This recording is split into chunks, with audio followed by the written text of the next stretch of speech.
الله من الشيطان الرجيم. بسم الله الرحمن الرحيم.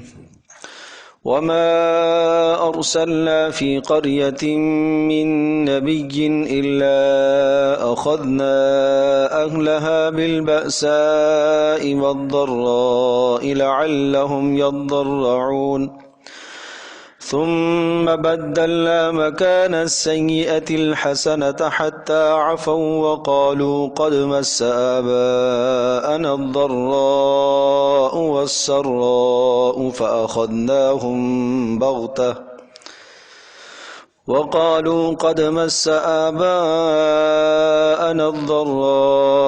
والسراء فأخذناهم بغتة وهم لا يشعرون ولو أن أهل القرى آمنوا واتقوا لفتحنا عليهم بركات من السماء والأرض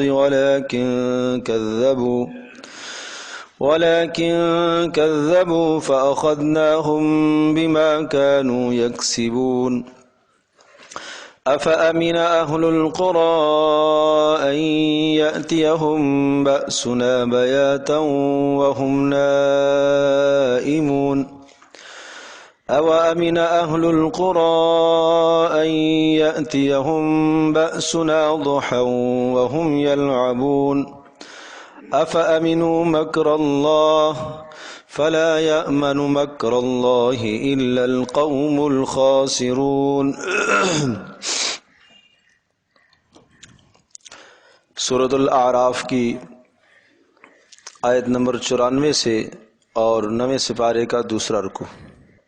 گزشتہ آیات بینات میں یہ مضمون آ چکا ہے، بلکہ آپ سورۃ الاعراف کا جو مرکزی مضمون ہے اور سورت کا دعویٰ ہے اس کو پھر سے ذہن نشین فرمائیں.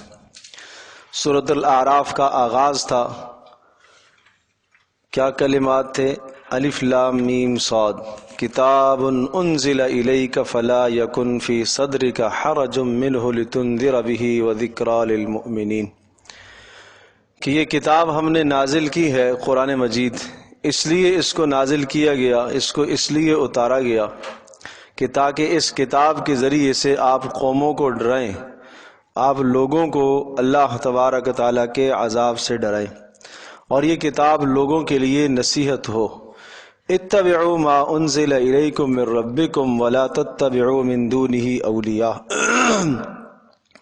لہذا بغیر کسی کی پرواہ کیے اللہ کی طرف سے اترنے والے تمام کے تمام پیغامات کی آپ اتباع کریں، اور آپ گرد و نواح کے ماحول اور معاشرے کو نہ دیکھیں کہ لوگ کیا کہیں گے.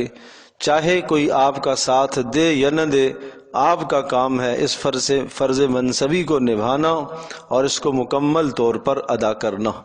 رسول اکرم صلی اللہ تعالی علیہ وسلم نے اللہ تبارک تعالیٰ کے ان پیغامات کو دل و جان سے آپ علیہ الصلوۃ والسلام نے آگے پھیلایا، اور آپ علیہ الصلوۃ والسلام نے پھیلانے کا حق ادا کیا. یہی وجہ ہے کہ گاہے بگاہے آپ علیہ الصلوۃ والسلام کسی بڑے اجتماع میں یہ لفظ بھی ارشاد فرمایا کرتے تھے، اے اللہ تو گواہ رہ، میں نے تیرے پیغام کو لوگوں تک پہنچا دیا. جیسا کہ حجۃ الوداع کے موقع پر آپ علیہ الصلوۃ والسلام نے ان الفاظوں کو ذکر فرمایا کہ اے اللہ تو گواہ رہنا، اور پھر سب سے پوچھا کہ کیا میں نے اللہ کے پیغامات آپ تک پہنچا دیے؟ سب نے بیک زبان کہا اے اللہ کے رسول، آپ نے صرف پہنچائے نہیں بلکہ آپ نے پہنچانے کا حق ادا کر دیا. تو موضوع صورت کیا ہوا؟ مضمون بنیادی کیا ہے کہ یہ قرآن مجید ہم نازل کر رہے ہیں، اس کے ذریعے سے آپ لوگوں کو ڈرائیے، اور جو اس میں پیغامات ہیں ان پیغامات کی آپ اتباع کیجیے. یہ بنیادی مضمون تھا. اس مضمون کو لوگوں کے دلوں میں اتارنے کے لیے 5 واقعات سنائے، 5 قوموں کے حالات و احوال سنائے، اور یہ وہ 5 قومیں ہیں کہ جن 5 قوموں کو اللہ تبارک تعالیٰ نے دنیا کے اندر مکمل طور پر ان کا استحصال فرمایا اور ان کی جڑ کو ختم فرمایا. نوح علیہ السلام کی قوم، اور حضرت ہود علیہ السلام کی قوم، صالح علیہ السلام کی قوم، شعیب علیہ السلام کی قوم، اور حضرت لوط علیہ السلام کی قوم. اور ان قوموں کے جو جرائم تھے عرض کیا تھا کہ عام طور پر پوری دنیا میں یہی جرائم ہیں، چاہے زمانہ ماضی ہو، چاہے حال ہو، چاہے آنے والا زمانہ ہو، آئندہ بھی تقریباً یہی جرائم ملے جلے جرائم ہیں۔ اس لیے کہ حضرت نوح علیہ السلام کی قوم بت پرستی اور شرک میں مبتلا تھی، اور شرک کسی بھی درجے کا ہو، چاہے کوئی بتوں کی پوجا کرے، چاہے کوئی اپنی خواہشات کی پوجا کرے، چاہے کوئی ماحول اور معاشرے کو اپنا معبود اور رب مان لے، یہ شرک ہے۔ اور اسی طرح سے پھر حضرت ہود علیہ السلام کی قوم، جس کو قوم عاد کہا گیا، وہ اسے طاقت پر اور اپنی قوت پر خوب گمنڈ تھا، چاہے طاقت جسمانی طاقت ہو یا دیگر اسباب کی طاقت ہو، جس طرح سے آج بھی قومیں دنیا کے اندر جو اپنی طاقت پر غرور اور تکبر رکھتی ہیں اور جن کے پاس نئی نئی ٹیکنالوجی اور نئے نئے اسباب ہیں، تو وہ اپنے آپ کو بڑا متکبر اور سب قوموں پر اپنے آپ کو حاوی سمجھتے ہیں۔ تو یہ بھی ایک وہ جرم ہے جو گزشتہ اقوام میں بھی تھا اور آج بھی قوموں کے اندر پایا جاتا ہے۔ پھر صالح علیہ السلام کی قوم ہے جو صنعت اور حرفت کے اندر، کاریگری کے اندر بہت اعلیٰ تھی، تو ان کو اس بات پر گمنڈ تھا۔ اور حضرت شعیب علیہ السلام کی قوم وہ تجارت میں اور مال میں حد میں تجاوز کرنے میں مبتلا تھے، اور مالی حقوق پامال کرتے تھے اور ناپ تول میں کمی کرتے تھے، اور یہ جرائم آج بھی موجود ہیں۔ پھر حضرت لوط علیہ السلام کی قوم بتائی کہ وہ بے حیائی کے اندر حد درجے میں مبتلا تھے، اور بے حیائی کے اندر یہاں تک آگے تجاوز کیے ہوئے تھے کہ وہ عورتوں کو چھوڑ کر مردوں سے اپنی ضروریات کو اور خواہشات کو پورا کرتے تھے۔ ان 5 اقوام کے تذکروں کے بعد پھر ایک قانون اور ضابطہ ذکر فرمایا کہ اللہ کا قانون اور ضابطہ اس دنیا کے اندر یہ ہے کہ اللہ پاک ڈرانے کے اسباب بناتا ہے، رسولوں کو بھیجتا ہے، رسولوں کے نائبین کو بھیجتا ہے، علماء کو بھیجتا ہے، اور دیگر نصیحت کو قبول کرنے کے ذرائع اور اسباب اللہ پاک دنیا میں پیدا کرتا رہتا ہے۔ جب کوئی قوم، کوئی قبیلہ، کوئی فرد ان ذرائع سے غفلت اختیار کرتا ہے تو اللہ پاک کی طرف سے پھر امتحان آتا ہے کہ اللہ پاک ان کو رزق کی تنگی میں مبتلا کرتا ہے، مصائب اور پریشانیوں میں ڈالتا ہے۔ یہ کس کا نتیجہ ہے؟ اس نافرمانی کا۔ کیوں ڈالا جاتا ہے؟ لعلہم یضرعون، تاکہ اللہ کی طرف واپس پلٹ کے آ جائیں۔ لیکن جب اس امتحان میں وہ ناکام رہتے ہیں اور نہیں واپس پلٹتے، ان کو اللہ کی طرف رجوع کرنا چاہیے لیکن نہیں رجوع ہوتے، اللہ پاک دوسرا امتحان لے کے آتا ہے، وہ ہے وسعت کا، فراوانی کا، مال کی فراوانی آ جاتی ہے۔ یہ عرض کر رہا ہوں کہ یہ اللہ کا ضابطہ قوموں پر بھی ہے، افراد پر بھی ہے۔ مال کی فراوانی اسی لیے دی جاتی ہے کہ شاید اب مال کی فراوانی دیکھ کر اللہ کے شکر گزار بنے، لیکن جب شکر گزار نہیں بنتے تو پھر اللہ پاک کی طرف سے عذاب کے فیصلے ہوتے ہیں۔ تو یہ قانون سمجھایا کہ ہم پہلے ہدایت کے اسباب بھیجتے ہیں، اگر ان اسباب کو کوئی قبول نہیں کرتا، روگردانی کرتا ہے، تو ہم تنگی ڈالتے ہیں، مصائب اور پریشانیاں لے کر آتے ہیں تاکہ یہ اللہ کی طرف رجوع کرے اور سمجھ جائے، اور پھر بھی اگر نہیں سمجھتا تو ہم حالات کو بدلتے ہیں، وسعتیں لے کے آتے ہیں، اور اگر وسعتوں کے اندر بھی وہ آدمی اللہ کا شکر ادا نہیں کر پاتا تو پھر اس کے بعد اللہ کی طرف سے عذاب کے فیصلے ہوتے ہیں۔ اس رکوع کا یہ خلاصہ ہے کہ دونوں طرح کے امتحانات ہوتے ہیں، تنگی کا امتحان بھی آتا ہے، وسعت کا امتحان بھی آتا ہے، اور دونوں کے دونوں امتحانات کا مقصد کیا ہوتا ہے؟ اللہ کی طرف رجوع کرنا۔ جب دونوں امتحانات میں لوگ ناکام ہو جاتے ہیں تو پھر اللہ کی طرف سے عذاب کا فیصلہ آتا ہے۔ اب ذرا آپ اس ترجمے کو دیکھیں، یہ پوری بات آپ کو یہاں سمجھ میں آ جائے گی۔ وما ارسلنا فی قریۃ من نبی الا اخذنا، 5 قوموں کے تذکروں کے بعد اب اس امت کو خطاب کیا گیا، خاص طور پر اہل مکہ کو۔ وما ارسلنا فی قریۃ، اور نہیں بھیجا ہم نے کسی بستی میں، من نبی، کسی بھی نبی اور رسول کو، الا اخذنا، یعنی جب بھی ہم نے نبی اور رسول بھیجا، اخذنا، اور اس نبی اور رسول کی قوم نے مخالفت کی اور حق سے منہ موڑا تو کیا ہوا؟ اخذنا اہلھا بالبأساء والضراء، ہم نے پکڑ لیا اس بستی والوں کو بالبأساء تکلیفوں میں۔ باس ایسی تکلیف کو کہا جاتا ہے جس کا تعلق مال سے ہوتا ہے، محتاجی، فقر، فاقے، تنگ دستی، والضراء اور ضراء ایسی تکلیفوں کو کہا جاتا ہے جس کا تعلق جسم سے ہوتا ہے، یعنی بیماریوں میں مبتلا کر دیا اور تنگ دستی میں مبتلا کر دیا۔ اور یہ تنگ دستی میں مبتلا کرنا اور بیماریوں میں مبتلا کرنے کا مقصد کیا تھا؟ لعلہم یضرعون، تاکہ وہ گڑ گڑائیں اور اللہ کی طرف رجوع کریں۔ یہ مقصد ہے کس کا؟ مصائب اور پریشانیوں کے آنے کا۔ ثم اس کے بعد بدلنا مکان السیئۃ الحسنۃ، اب جب یہاں سے انہوں نے عبرت حاصل نہ کی، اللہ کی طرف انہوں نے رجوع نہ کیا، تو دوسرا امتحان آیا، اس کو کہتے ہیں استدراج۔ استدراج کا مطلب کیا ہے؟ مہلت دینا، ڈھیل دی جاتی ہے۔ چلو اگر ادھر سے نہیں سمجھے شاید یہاں سے سمجھ جائے۔ جب رسی کھینچی ہے اور تنگ دستی میں اور مصائب اور پریشانیوں میں جکڑا تو اس وقت نہ سمجھے تو چلو وسعت دے دو، شاید یہاں سے سمجھ جائے۔ ثم بدلنا، پھر ہم نے تبدیل کر دیا، مکان السیئۃ، اس بدحالی کی جگہ پر، الحسنۃ خوشحالی کو، بدحالی کی جگہ پر ہم خوشحالی کو لے آئے، تکالیف کی جگہ پر راحتوں کو ہم لے کر آئے۔ حتی عفوا، یہاں تک کہ وہ خوب بڑھ گئے، کثرت، عفو کا تعلق ہے کثرت سے، یہاں تک کہ مال میں بھی کثرت ہو گئی، عزتوں میں بھی کثرت ہو گئی، اور افراد میں بھی قوت اور طاقت ہو گئی، خوب جان پکڑ لی لوگوں نے۔ اور جب جان پکڑی تو انہیں چاہیے تو یہ تھا کہ اللہ کی طرف رجوع کرتے اور شکر گزار بنتے کہ اللہ نے بڑی نعمتوں سے نوازا ہے، اللہ نے مال کی فراوانی عطا فرمائی ہے، اللہ نے صحت بھی خوب دی ہے، اللہ پاک نے اولاد بھی عطا فرمائی ہے، ہر قسم کی نعمت سے اللہ نے نوازا ہے، تو کیا چاہیے تھا؟ شکر گزار بننا۔ لیکن جب ان سے یہ کہا جاتا کہ اللہ کے شکر گزار بن جاؤ تو زبان پر ایک جملہ آتا، یہ جو مصائب آتے ہیں تو کہتے یہ مصائب یہ تو زمانے کی گردش کا حصہ ہے، یہ تو زمانے کے حوادثات کا حصہ ہے، یہ کوئی امتحان نہیں ہے، اس کا تعلق کوئی ہماری نافرمانی اور فرما برداری سے نہیں ہے کہ آج اگر ہمیں وسعت ملی ہے تو ہمیں شکر ادا کرنا چاہیے، اور ہمارے آباء و اجداد بڑی تنگی میں مبتلا تھے، تو یہ ہوتا رہتا ہے، کبھی فقر آتا ہے، کبھی فاقے آتے ہیں، کبھی تنگدستیاں آتی ہیں، کبھی مشکلیں آتی ہیں، کبھی راحتیں ہو جاتی ہیں، تو یہ کوئی ایسی چیز نہیں ہے۔ تو اس طرح سے تعویلات کرتے اور شیطان ان کو بری بری تعویلات سوچواتا اور ان کے دلوں میں خیال ڈالتا۔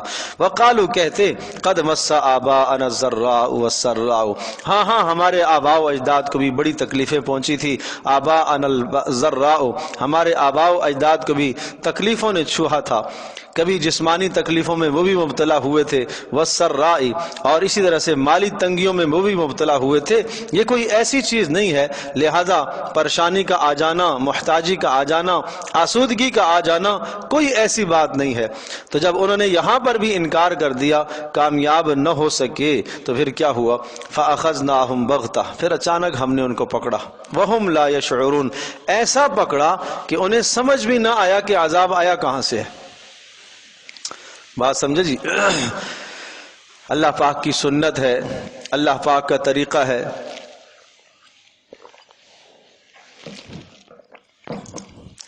یہ جو معنی ہے وَهُمْ لَا يَشْعُرُونَ، کہ انہیں شعور بھی نہیں تھا کہ کہاں سے عذاب آیا۔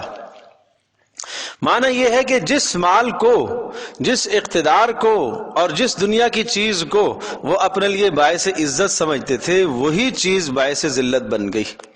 جس چیز کو باعث عزت سمجھتے تھے اور جس چیز کو اپنی راحت کا سامان سمجھتے تھے، اسی کو اللہ پاک نے بدل دیا اور وہی چیز ان کے لیے زحمت اور عذاب کا ذریعہ بن جاتی تھی۔ جیسے قوم سبا کا حال ہے کہ قوم سبا کی ساری آمدنی کہاں سے آتی تھی؟ ان کا ایک ڈیم تھا، لقد كان لسبأ في مسكنهم آية جنتان عن يمين وشمال كلوا من رزق ربكم واشكروا له بلدة طيبة ورب غفور۔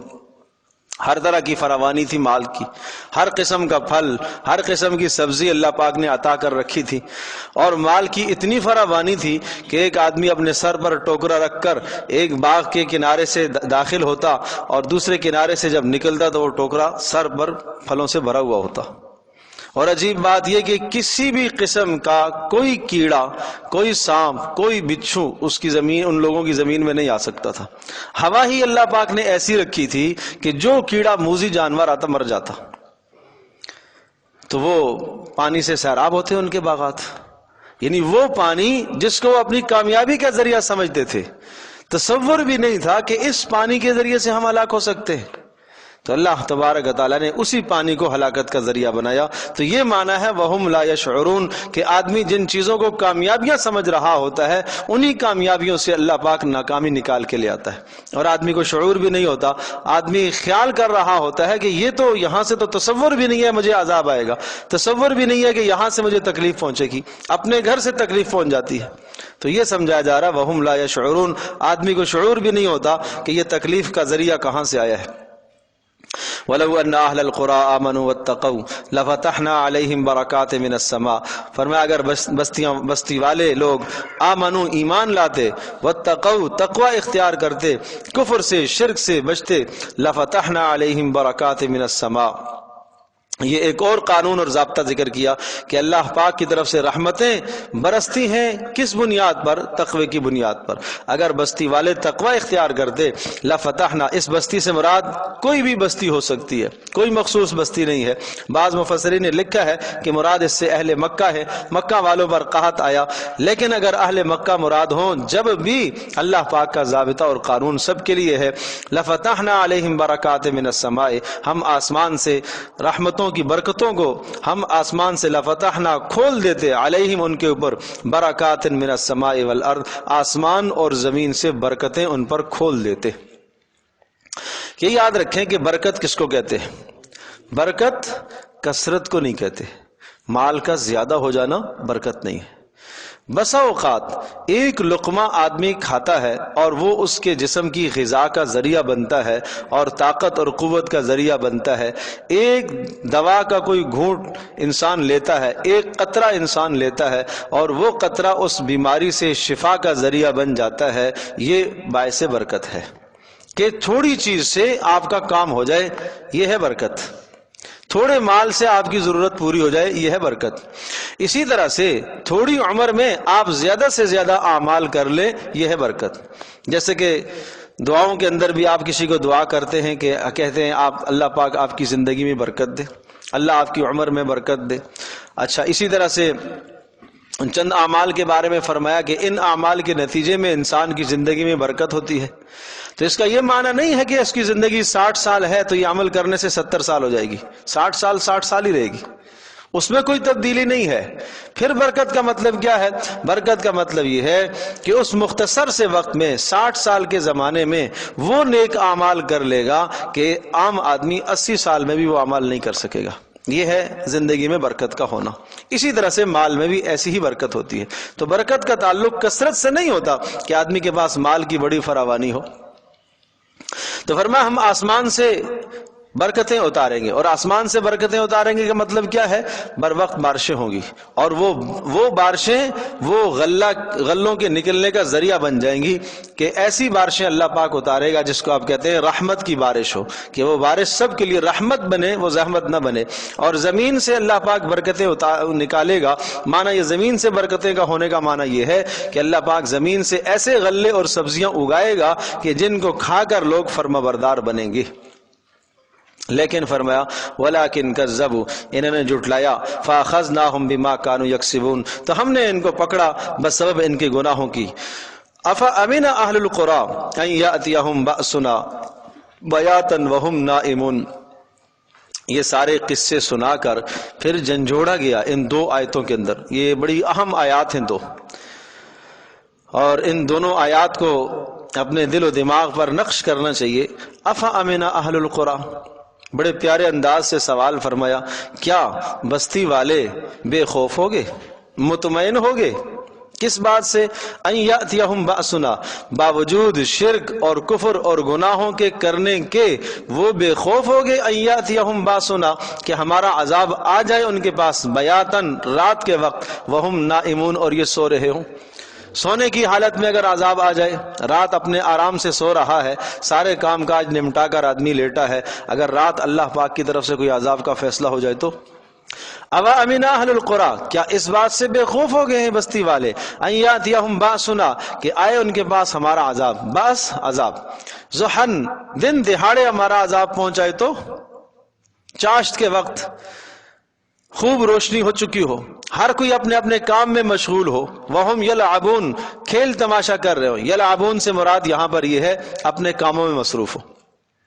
لیکن سمجھیے گا اپنے کاموں میں مصروف ہوں، دن دہاڑے ہر کوئی کھیلتا نہیں ہے، قرآن کہہ رہا ہے وہم یلعبون، وہ کھیل رہے ہو، یہ نہیں کہا کہ وہ اپنے کاموں میں مشغول ہوں، ان کے کاموں کو اللہ پاک نے لعب سے تعبیر کر دیا کہ کھیل رہے۔ یہ کیوں؟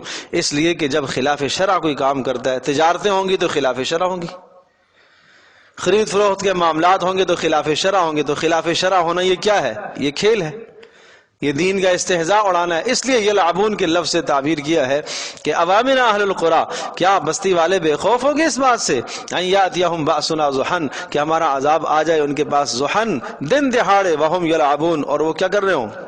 کھیل رہے ہوں، کھیل تماشا میں لگے ہو۔ کیوں بے خوف ہو گئے؟ افا امنوا مکر اللہ، کیا اللہ پاک کے عذاب سے بے خوف ہو گئے؟ کیا اللہ پاک کا عذاب ایسی چیز ہے کہ جس سے آدمی بے خوف ہو جائے؟ اس سے بے خوف تو نہیں ہونا چاہیے، اور اللہ کے عذاب سے بے خوف ہونا سراسر کفر ہے۔ دو گناہ ایسے ہیں کہ جو گناہ انسان کو کفر تک لے جاتے ہیں۔ نمبر ایک، اور یہ دونوں گناہ شیطان یہاں سے لے کے آتا ہے اور آدمی پر حملہ کرتا ہے ان دو گناہوں کے ذریعے سے۔ نمبر ایک، اللہ کی رحمت سے مایوس ہونا۔ جب ایک آدمی گناہ میں حد سے تجاوز کر جاتا ہے، شیطان اسے توبہ نہیں کرنے دیتا، اور شیطان بار بار اسے خیال یہ ڈالتا ہے کہ اب کیا ہے، اب تیری توبہ قبول نہیں ہو سکتی، اسے مایوس کراتا ہے۔ رسول اکرم صلی اللہ تعالی علیہ وسلم کی بعثت سے پہلے ایک مایوسی کی فضا چھائی ہوئی تھی، ہر شخص مایوس تھا کہ اب اس مخلوق کا خالق سے تعلق قائم ہو ہی نہیں سکتا، ناممکن ہے۔ اتنے گناہوں میں، اتنی نافرمانیوں میں، یہاں تک کہ چاہتے وہ بھی تھے مکہ والے اپنے رب سے، اپنے خالق سے تعلق قائم کرنا، اور آپ نے یہ بات سنی ہوگی کہ بیت اللہ کا طواف کرتے وقت وہ کپڑے بھی اتار دیتے تھے کہ نہیں، گناہوں والے کپڑوں کے اندر ہم طواف نہیں کر سکتے۔ مقصد کیا تھا؟ کہ کسی طرح سے ہمارا اللہ سے تعلق قائم ہو جائے، نافرمانی والے کپڑوں میں ہم طواف نہیں کریں گے، ہم ننگے ہو کے طواف کریں گے۔ لیکن رسول اکرم صلی اللہ تعالی وسلم نے آ کر منع فرمایا، آپ نے فرمایا نہیں، کوئی شخص بیت اللہ کا طواف ننگے ہو کے نہیں کرے گا۔ رہی بات مایوسی کی، آپ علیہ الصلوۃ والسلام نے اس مایوسی کی فضا کو ختم فرمایا، اور یہ آیت نازل ہوئی، یا عبادی الذین اسرفوا علی انفسہم لا تقنطوا من رحمت اللہ۔ اگر گناہ کر کے، نافرمانیاں کر کے اللہ کی رحمت سے مایوس نہ ہویا کرو۔ اپنی جانوں پر اگر تم نے ظلم کیا ہے، زیادتی کی ہے، تو اللہ پاک کی رحمت سے مایوس نہ ہو، اللہ کی طرف آ جائیں، اللہ تمہارے گناہوں کو معاف کر دے گا۔ تو آپ علیہ السلام نے یہ فضا پیدا فرمائی کہ اللہ تبارک و تعالیٰ کے متعلق جو مایوسی کی کیفیت چھائی ہوئی تھی، آپ نے اس کو ختم فرمایا، اور اس مایوسی کو امید میں آپ علیہ السلام نے بدلا کہ بڑے سے بڑا گناہ ہو، بڑے سے بڑا جرم ہو، بڑے سے بڑی نافرمانی ہو، اللہ تبارک و تعالی معاف کر دے گا۔ ان اللہ لا یغفر ان یشرک بہ ویغفر ما دون ذلک لمن یشاء۔ شرک کے علاوہ ہر قسم کے گناہ کی بخشش ہو سکتی ہے، اللہ پاک ہر قسم کے گناہ کو بخش دے گا، لمن یشاء، جس کے لیے چاہے گا۔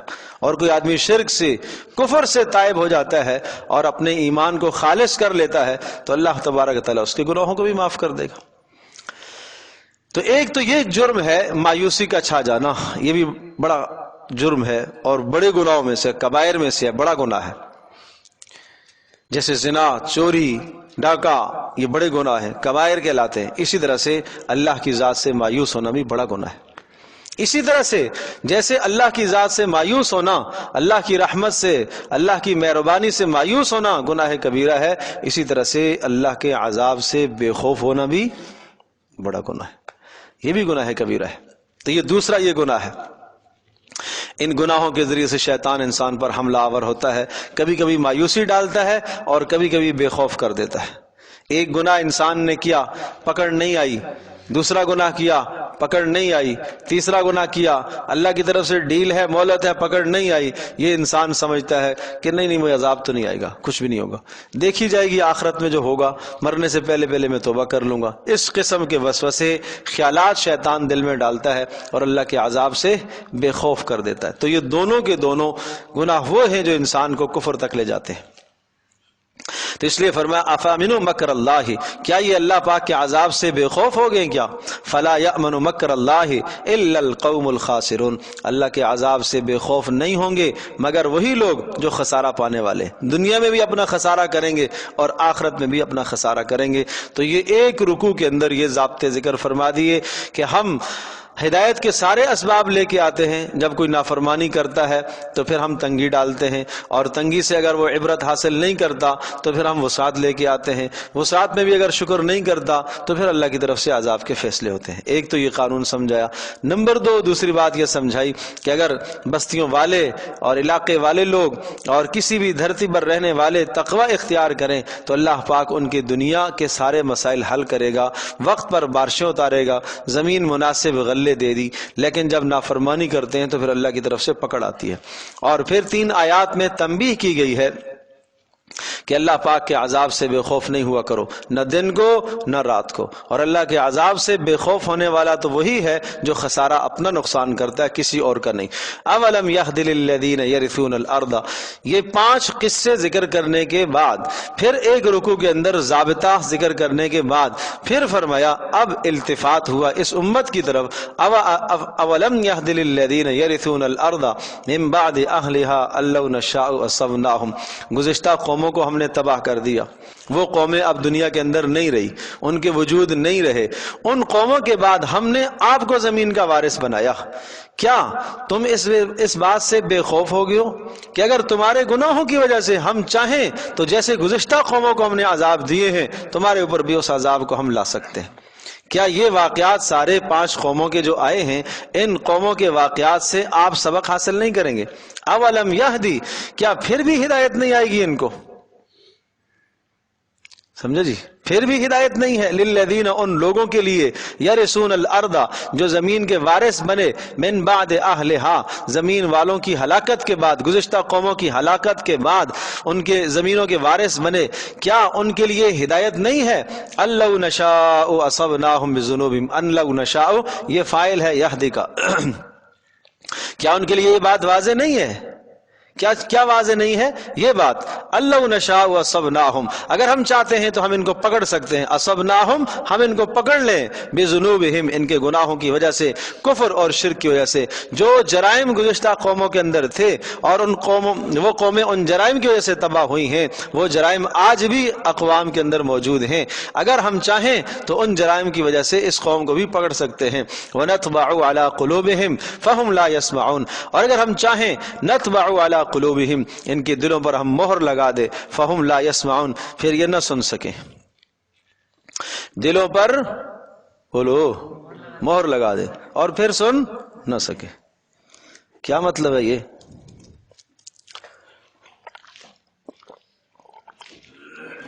دل پر مہر لگا دیں، بولو، پھر نہ سن سکے، حالانکہ یہ ہو رہا دل پر مہر لگا دیں اور پھر وہ نہ سمجھ سکے۔ دل تو سمجھتا ہے، ادراک کرتا ہے، بولو۔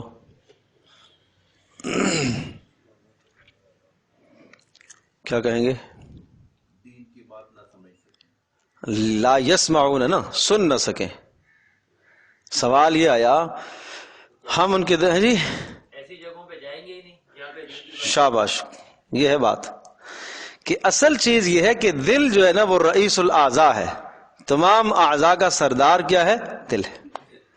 جب دل ہی خراب ہو گیا، دل پر ہی لگ گئی مہر، تو اب حق بات سننے ہی نہیں جائیں گے، اب حق چیز نظر ہی نہیں آئے گی، اب نہ سنیں گے حق، نہ دیکھیں گے حق، نہ بولیں گے حق۔ حق بولنے سے بھی قاصر ہوگے، سننے سے بھی قاصر ہوگے، دیکھنے سے بھی قاصر ہوگے، اب سب کی نفی کر دو۔ اور یہاں ایک کی نفی اس لیے کی ہے کہ بار بار آیات سنائی جا رہی ہیں، گزشتہ قوموں کے قصے سنائے جا رہے ہیں ان کو، تو ان قصوں سے یہ عبرت حاصل نہیں کریں گے۔ ہم چاہیں تو مہر لگا دیں، اور مہر کا مطلب کیا ہوتا ہے؟ کسی کے دل کو بند کر دینا۔ صلاحیت ہی ختم کر دینا، شعور کی صلاحیت ہی ختم ہو جائے. اور یہ یاد رکھیے گا، بڑے خطرے کی بات ہے کہ دل پر مہر لگتی ہے حق کی مخالفت کرنے کی وجہ سے. نمبر 2، گناہوں کے اصرار کی وجہ سے. جرائم اور گناہ کرتا چلا جائے اور توبہ نہ کرے تو اس وجہ سے دل پر مہر لگتی ہے. اور نمبر 3، خواہشات کی پیروی. 3 اسباب ہیں جن 3 اسباب کی بنیاد پر آدمی کے دل پر مہر لگا دی جاتی ہے. نمبر 1، حق کی مخالفت، جیسے یہاں آیا ہے. اللہ اکبر، اللہ اکبر. صاف صاف بات نبی بتا رہا ہے، نبی کا کوئی جان نشین صاف صاف بات سمجھا رہا ہے، نصیحت کی بات، ہدایت کی بات سمجھائی جا رہی ہے، مخالفت کر رہا ہے، مجھے نہیں ماننا.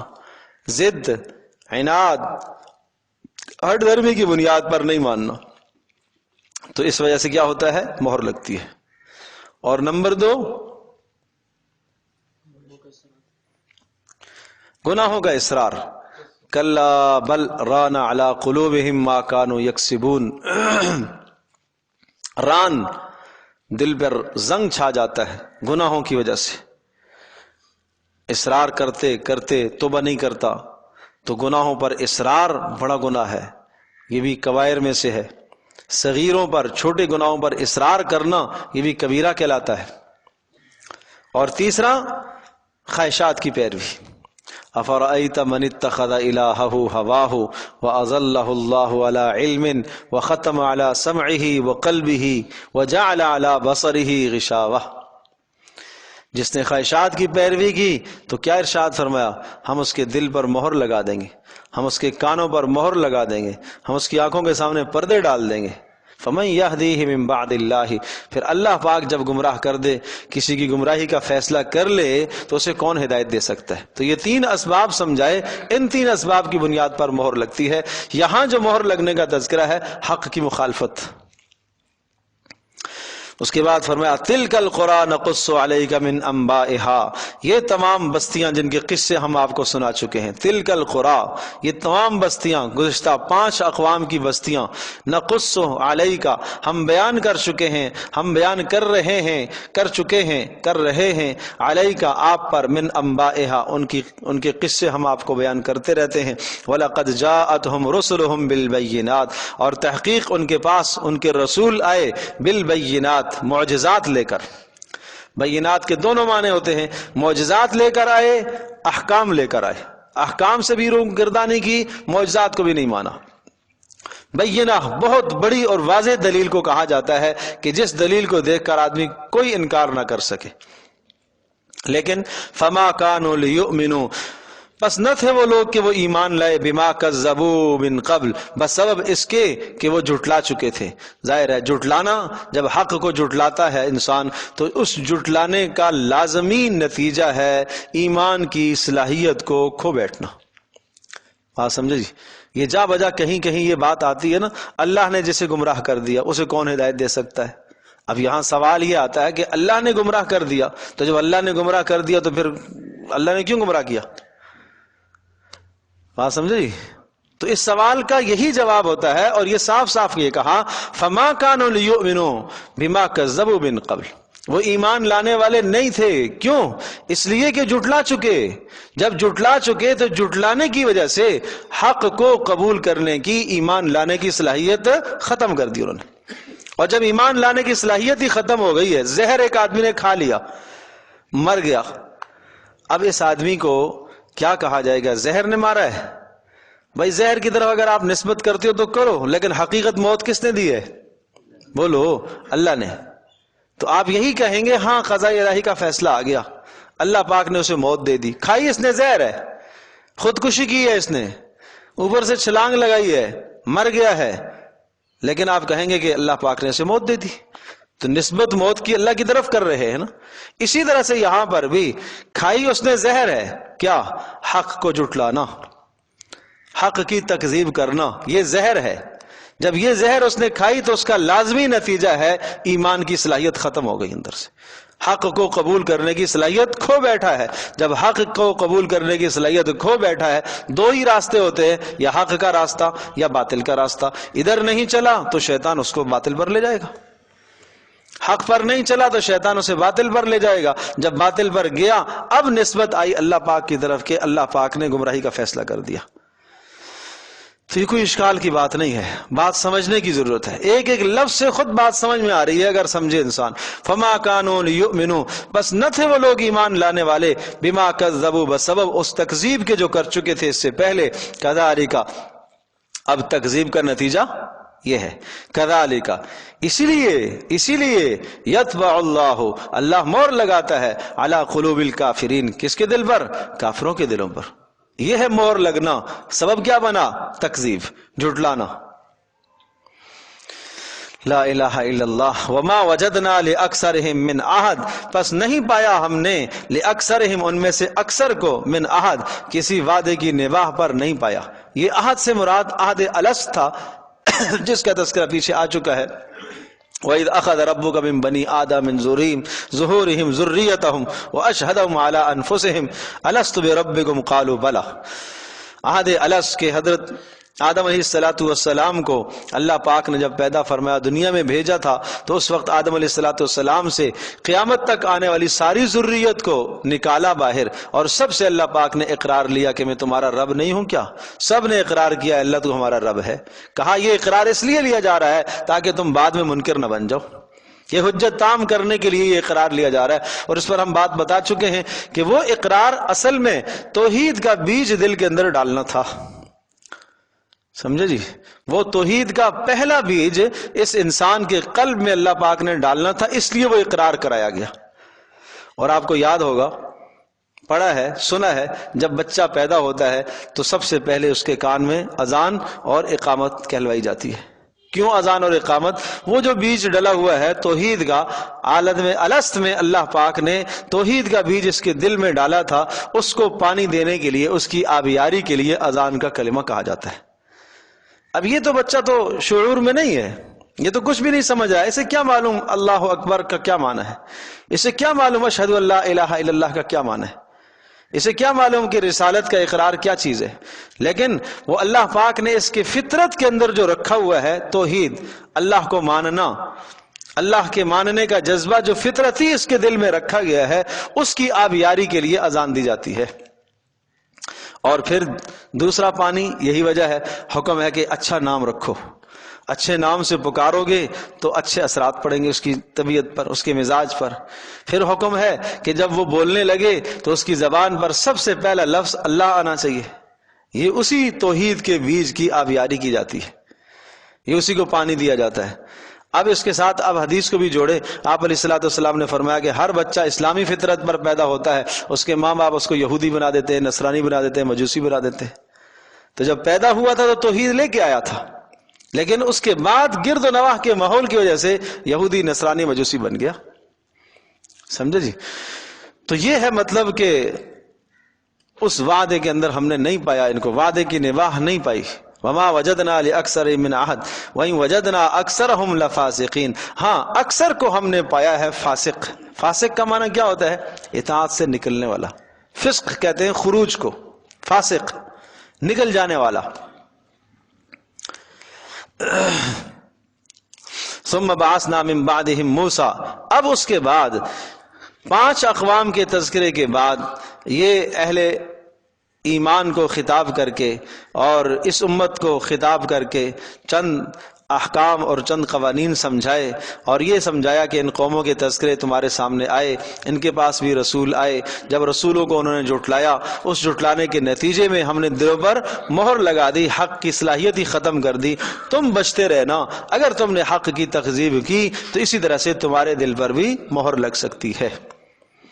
اس بات کے سمجھنے کے بعد اب ان واقعات میں سے ایک اور واقعہ آگے آ رہا ہے تفصیلی، وہ ہے حضرت موسیٰ علیہ السلام کا قصہ۔ یہ بہت تفصیل سے یہاں پر سورہ اعراف میں بھی ہے، آگے سورہ طٰہٰ کے اندر بھی بڑا تفصیلی ہے، سورہ یونس سے بھی کے اندر بھی یہ واقعہ ہے، اور پھر سورۃ القصص میں بڑی تفصیلی واقعہ موسیٰ علیہ السلام کا تذکرہ ہے۔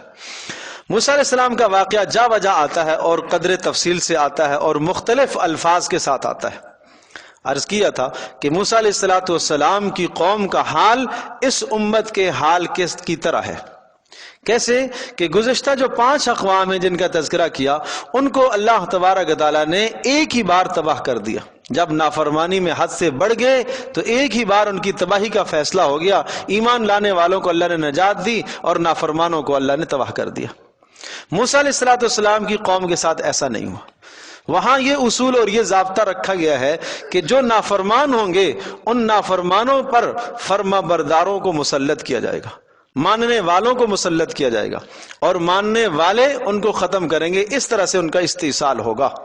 اور اگر کوئی بھی فرما بردار نہ رہا، کوئی بھی ماننے والا نہ رہا، تو پھر ان سے اور بڑے ظالموں کو، بڑے دشمنوں کو مسلط کر کے ان کا خاتمہ کیا جائے گا۔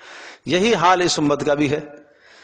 رسول اکرم صلی اللہ تعالی علیہ وسلم نے جب حق کی بات آپ نے دعوت چلائی، ایمان کی طرف لوگوں کو دعوت دی، مکہ میں آپ نے 13 سال اس پر محنت فرمائی، اور جنہوں نے ایمان قبول کیا وہ آپ علیہ السلام کے ساتھ ہجرت کر کے مدینہ طیبہ تشریف لائے۔ اور پھر وہ جو لوگ ہٹ درم تھے اور جن کے اندر اب ایمان کو قبول کرنے کی صلاحیت ختم ہو چکی تھی، ان کی تباہی کا وقت آیا۔ لیکن کیسے تباہ کیا گیا؟ آسمان سے کوئی چیخ نہیں آئی، آسمان سے کوئی فرشتہ نہیں آیا، کوئی زلزلہ نہیں آیا جیسے گزشتہ اقوام پر آئے۔ کیسے تباہ ہوئے؟ بدر کے اندر تباہی ہوئی ان کی۔ سارے بڑے بڑے سردار مارے گئے۔ کن کے ذریعے سے؟ اہل ایمان کے ذریعے سے۔ اور سورہ انفال کے اندر تفصیل سے یہ ذکر فرمایا، قاتلوہم یعذبہم اللہ، سورہ توبہ میں، قاتلوہم یعذبہم اللہ بایدیکم، کہ اللہ تبارک و تعالیٰ انہیں مارنا چاہتا ہے تمہارے ہاتھوں سے۔ ایمان والوں سے کہا لڑو ان کے خلاف، اور اللہ پاک انہیں ختم کرنا چاہتا ہے، لیکن کیسے؟ تمہارے ہاتھوں سے۔ دشمن کے مارنے کے 2 طریقے ہیں۔ ایک یہ ہے کہ جناب آپ کھڑے اور کھڑے کھڑے دشمن زمین میں دھنس گیا، ایک صورت یہ ہے، اور ایک صورت یہ ہے کہ اللہ نے آپ کو اختیار اور اقتدار دیا، آپ نے اپنے ہاتھ سے اس کو کچلا، تو اس میں تو زیادہ مزہ آتا ہے، سمجھے جی؟ اس لیے صاف فرمایا قاتلوہم یعذبہم اللہ بایدیکم وَيُخْزِهِمْ وَيَنْصُرْكُمْ وَيَشْفِ صُدُورَ قَوْمِ مُؤْمِنِينَ۔ اللہ پاک تمہارے ہاتھوں سے ان کا استحصال اور ان کو ختم اس لیے کرنا چاہتا ہے تاکہ ان کی ذلت ہو اور تمہارے دل ٹھنڈے ہوں، تمہارے کلیجے تاکہ ٹھنڈے ہوں، تمہارے دلوں کو سکون ملے۔ اپنے ہاتھوں سے اپنے دشمن کو تم کچلو گے اور مارو گے تو تاکہ تمہیں سکون ملے۔ تو اس امت کا جو حال ہے، یہ حال موسیٰ علیہ السلام کی امت کے ساتھ ہے۔ یہ مناسبت ہے، اس لیے جا بجا موسیٰ علیہ السلام کی امت کا تذکرہ آتا ہے، جا بجا اس لیے موسیٰ علیہ السلام کا تذکرہ بھی آتا ہے۔ اور پھر آپ کو شاید یاد ہوگا، میں نے عرض کیا تھا کہ ہر جگہ جب واقعہ کوئی ذکر آتا ہے تو اس واقعے کا الگ مقصد ہوتا ہے۔ اب یہاں موسیٰ علیہ السلام کا جو واقعہ آئے گا، اس واقعے کا الگ مقصد ہے۔ سورہ یونس میں جو واقعہ آ رہا ہے وہاں یہی واقعہ دوبارہ آیا، لیکن وہاں الگ مقصد ہے۔ پھر سورہ طٰہٰ کے اندر یہ دوبارہ واقعہ، اسی واقعے کو پھر دہرایا کہ موسیٰ علیہ السلام نے فرعون کو دعوت دی، جادوگروں کے ساتھ مقابلہ ہوا، مکالمہ ہوا، بات چیت۔ پھر سورہ شعراء کے اندر پھر اسی واقعے کو دہرایا۔ لیکن اچھی طرح سے سمجھنے کی ضرورت ہے کہ ہر جگہ اس واقعے کا مقصد الگ ہوتا ہے۔ اچھا، جو مقصد ہوتا ہے الفاظ کی نشاندہی اس مقصد کی طرف جا رہی ہوتی ہے۔ مقصودی بات وہاں قرآن ذکر کرتا ہے، باقی اجمالی چیزوں کو، چھوٹی چھوٹی چیزوں کو اجمالاً ذکر کرتے کرتے آگے جاتے ہیں۔ شاید میں نے عرض کیا تھا، آپ کو یاد ہوگا کہ گزشتہ جو 5 قوموں کے تذکرے آئے، ان 5 قوموں کے تذکرے کرنے کا مقصد کیا ہے؟ حالانکہ یہ تذکرے آگے بھی آئیں گے، سورہ ہود میں بھی تذکرے آئیں گے، یہی 5 آئیں گے، سورہ شعراء کے اندر بھی یہ تذکرے آئیں گے، لیکن یہاں تذکرہ 5 قوموں کا جو کیا ہے، مقصد کیا تھا کہ نبیوں نے قوموں کو کیا دعوت دی اور قوموں کے جواب کیا تھے۔ اس لیے بس سوال جواب انہی باتوں کو دہرایا اور اختصار کے ساتھ واقعات ذکر کیے۔ اب اسی طرح سے موسیٰ علیہ السلام نے قوم کو کیا کہا اور قوم کے کیا جوابات تھے، وہی بات یہاں پر بھی آئے گی۔ چونکہ اس صورت کے اندر جو یہ واقعات ہیں، ان واقعات کا مقصد کیا ہے یہ سمجھانا ہے کہ دیکھو جس طرح سے گزشتہ انبیاء نے اپنی قوموں کو دعوتیں دی ہیں اور قوموں کی طرف سے بدترین اور سخت ترین جوابات بھی آئے ہیں، آپ کے ساتھ بھی ایسے حالات پیش آئیں گے۔ تو اب اس واقعے سے بھی اسی مقصد کو سمجھایا جائے گا، اور اس کے ضمن میں پھر سینکڑوں احکام، سینکڑوں عبرتیں اور سینکڑوں بہترین قصے، اور اس میں جو ہے لطائف نکلیں گے۔ اب آپ دیکھیں ذرا، فرمایا کہ ثم بعثنا من بعدهم موسیٰ، پھر ہم نے بھیجا ان کے بعد، ان گزشتہ اقوام کے بعد موسیٰ کو بھیجا بآیاتنا۔ اب آیات کا ترجمہ کیا کریں گے یہاں؟ دلائل دے کر، نشانیاں دے، معجزات دے کر، معجزات سے ترجمہ کرو، ہم نے نشانیاں دی ہیں، ہم ترجمہ تو نشانی سے کرتے ہیں نا، تو آیت کا معنی ہوتا ہے نشانی، معجزے کو بھی نشانی کہتے ہیں، آیت حکم کو بھی نشانی کہتے ہیں، دلیل کو بھی نشانی کہتے ہیں، تو یہاں ہم ترجمہ کریں گے ثم بعثنا من بعد موسیٰ بآیاتنا، ہم نے اپنے دلائل دے کے بھیجا موسیٰ علیہ السلام کو، کہاں؟ الی فرعون، فرعون کے پاس، وملئہ، اور فرعون کے سرداروں کے پاس، اراکین سلطنت کے پاس، اس کے جو بڑے بڑے وڈیرے وزراء تھے۔ پھر کیا ہوا؟ فظلموا بہا، ان سب نے ان آیات پر ظلم کیا۔ آیات پر ظلم کیا کا معنی کیا ہے؟ ایمان نہ لائے، ان آیات کا انکار کیا، ان آیات اور نشانیوں کی انہوں نے قدر نہ کی، ان کو دیکھ کر ایمان نہیں لائے۔ تو پھر کیا ہوا؟ فانظر، پھر دیکھ تو، کیف کان عاقبۃ المفسدین، پھر کیسا انجام تھا، پھر کیسا انجام ہوا فساد پھیلانے والوں کا۔ تو پتہ چلا کہ حق کو قبول نہ کرنے والا وہ سب سے بڑا فسادی ہے۔ وہ بھلے امن کے دعوے کرے، وہ بھلے امن کے درس دے، لیکن حق کو قبول نہیں کر رہا، تو ان کو قرآن نے کیا کہا؟ فانظر کیف کان عاقبۃ المفسدین، فساد کرنے والوں کا انجام پھر کیا ہوا۔ موسیٰ علیہ السلام کے بارے میں کہتے تھے کہ لیفسد، یہ اس لیے آیا ہے کہ تاکہ یہ فساد پھیلائے، یہ اس لیے آیا ہے کہ تاکہ تمہارے دین کو تبدیل کرے، فرعون کہتا تھا موسیٰ علیہ السلام کے بارے میں۔ تو اللہ پاک نے کہا نہیں، یہ فسادی ہیں، یہ فسادی ہیں۔ یہی حال رسول اکرم صلی اللہ علیہ وسلم کے زمانے کا بھی تھا۔ وَإِذَا قِيلَ لَهُمْ لَا تُفْسِدُوا فِي الْأَرْضِ، ان منافقوں سے کہا جاتا کہ ارے بھائی فساد مت پھیلاؤ زمین میں، مسلمانوں کی برائیوں تم کافروں کے پاس لے کے جا رہے ہو، کفر پھیلاتے ہو، شرک پھیلاتے ہو، نفاق پھیلاتے ہو، یہ فساد ہے۔ تو جواب کیا آتا؟ انما نحن مصلحون، نہیں نہیں، ہم تو بڑی اصلاح کرنے والے ہیں، ہم تو بڑی اصلاح کرنے والے ہیں، اور ایک نہیں کئی کئی تاکیدوں کے ساتھ کہتے۔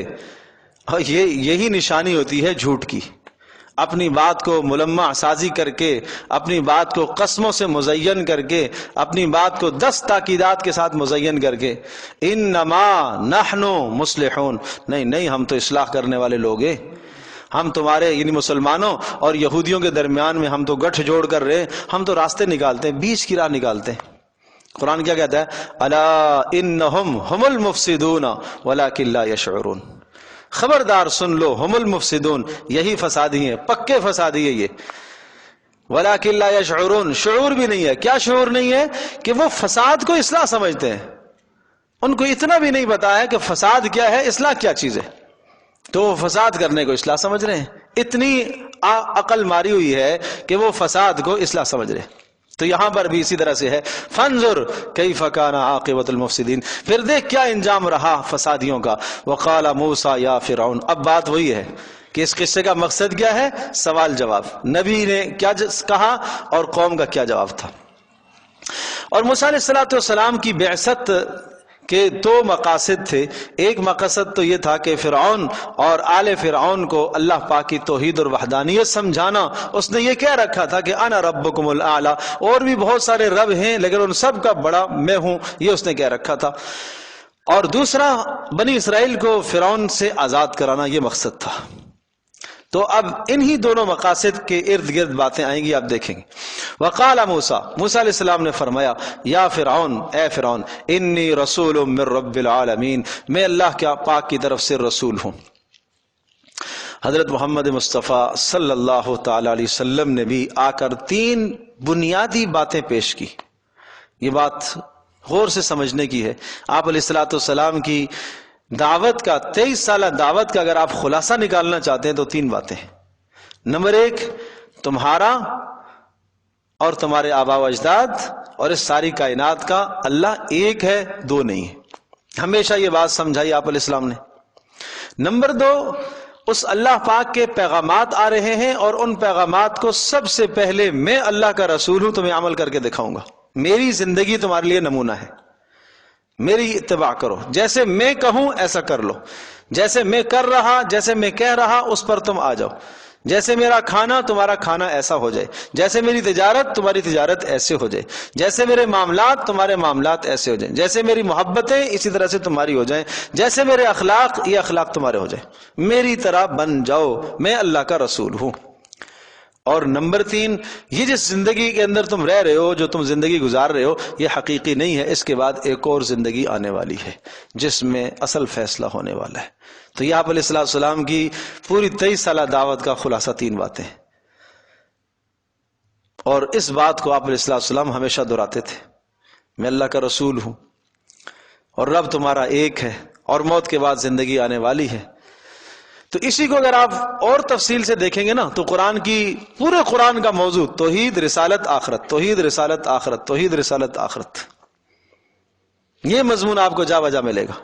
تو آپ علیہ السلام کی اس دعوت کا خلاصہ بھی یہی باتیں، موسیٰ علیہ السلام نے بھی یہی بات کی، انی رسول، رسالت آ گئی، من رب العالمین، رب تو نہیں ہے کوئی اور ہے، توحید اور رسالت دونوں کی بات آ گئی، انی رسول من رب العالمین، میں رسول ہوں اس رب کی جانب سے جو سارے جہانوں کا پالنے والا ہے۔ حقیق، رہی یہ بات کہ جب میں رسول ہوں تو میں جھوٹ نہیں بولوں گا، حقیق، میں اس بات کے لائق ہوں اور مستحق ہوں کہ یا میرے ذمہ لازم اور واجب ہے، تفسیر کبیر میں اور تفسیر خازن میں حقیق کا ترجمہ واجب سے کیا ہے کہ میرے ذمہ لازم اور واجب ہے، کیا بات؟ اللہ اقول علی اللہ الا الحق، کہ اللہ پاک کے معاملے میں حق بات کہوں، اس لیے کہ میں رسول ہوں، میں جھوٹ نہیں بول سکتا ہوں۔ قد جئتکم ببینۃ من ربکم، اور میں جو کہہ رہا ہوں کہ میں رسول ہوں، میں ایسا نہیں کہہ رہا، میں دلیل کے ساتھ کہہ رہا ہوں۔ قد جئتکم، میں لے کر آیا ہوں تمہارے پاس، ببینۃ، بڑی واضح اور موٹی دلیل۔ بینہ ایسی دلیل کو کہا جاتا ہے کہ ہر آدمی جس کو دیکھ کر سمجھ سکے۔ لہٰذا کیا کرنا ہے پھر؟ فارسل معی بنی اسرائیل، بنی اسرائیل کو میرے ساتھ بھیج دے، آزاد کر دو ان کو۔ ظلم جو آپ نے ڈھائے ہوئے ہیں بنی اسرائیل پر، غلام بنایا ہوا تھا بنی اسرائیل کو فرعون نے، اور ان کے زیر اثر تھے اور حد درجے کے مظالم ڈھا رکھے تھے، تو لہٰذا میرا مطالبہ ہے فارسل معی بنی اسرائیل، میرے ساتھ تم بنی اسرائیل کو آزاد کر دو اور بھیج دو۔ قال ان كنت جئت بآیۃ فأت بها ان كنت من الصادقین، کہنے لگا اچھا ان كنت جئت بآیۃ، تو کہتا ہے میں نشانی لایا ہوں، لایا ہے اگر نشانی، بآیۃ کسی قسم کی، نکرہ ہے، کسی قسم کی نشانی لایا ہے اگر، چھوٹی بڑی، فأت بها، اسے لیا، ان كنت من الصادقین، اگر تو اپنے دعوے میں سچا ہے کہ تو نبی ہے، رسول ہے اور نشانی لایا ہے تو لا دکھا۔ فالقا عصاہ، موسیٰ علیہ السلام نے نشانی دکھائی، فالقا عصاہ، موسیٰ علیہ السلام نے پھینکا اپنے عصا کو، اپنی لاٹھی کو، فاذا ہی ثعبان مبین، تو وہ بن گیا ثعبان، ایک اژدہا، مبین، واضح طور پر۔ 2 نشانیاں موسیٰ علیہ السلام نے، بڑی 2 نشانیاں دکھائیں، ایک اژدہا اور دوسرا ید بیضاء۔ اژدہا کیا تھا؟ موسیٰ علیہ السلام کے ہاتھ میں یہ لاٹھی ہے، اور یہ اللہ پاک کے حکم سے، جب موسیٰ علیہ السلام کو اللہ کی طرف سے حکم آتا اس کو زمین پر ڈالتے تو وہ سام بن جاتی۔ اور سورہ طٰہٰ میں بھی اور اسی طرح سے سورہ قصص، سورہ نمل میں بھی اس کا تذکرہ موجود ہے۔ اچھا، سورہ قصص کے اندر تفصیلی تذکرہ ہے اور سورۃ النمل کے اندر بھی وہ تذکرے ہیں کہ جب موسیٰ علیہ السلام کا پہلی مرتبہ اس لاٹھی سے سابقہ پڑا۔ موسیٰ علیہ السلام تو لاٹھی سمجھ رہے ہیں، سورہ طٰہٰ میں سمجھایا کہ ما تلک بیمینک یا موسیٰ، یہ کیا ہے؟ تو قال ہی عصائی، موسیٰ علیہ السلام تو جانتے ہیں کہ اس لاٹھی کی حقیقت لکڑی بے جان ہے، یہ عصا ہے، بے جان چیز ہے، تو پھر کیا کرتے ہو؟ احش بہا علی غنمی ولی فی مآرب اخری، میں بکریوں پر پتے بھی جاڑتا ہوں اور بھی بڑے فوائد ہیں۔ تو یہ جو جملہ اضافی موسیٰ علیہ السلام نے بولا ہے، یہ اللہ پاک کے ساتھ کلام کرنے کا لطف تھا، لطف آ رہا تھا، مزہ آ رہا تھا اللہ سے ہم کلامی کا، اس لیے یہ جملہ بولا، ورنہ جواب وہی ہو گیا تھا، یہ عصائی، یہ میری لاٹھی ہے بس۔ تو اللہ پاک کی طرف سے حکم ہوا کہ اسے پھینکو۔ یہ پہلی مرتبہ موسیٰ علیہ السلام کا سابقہ پڑا، کس سے؟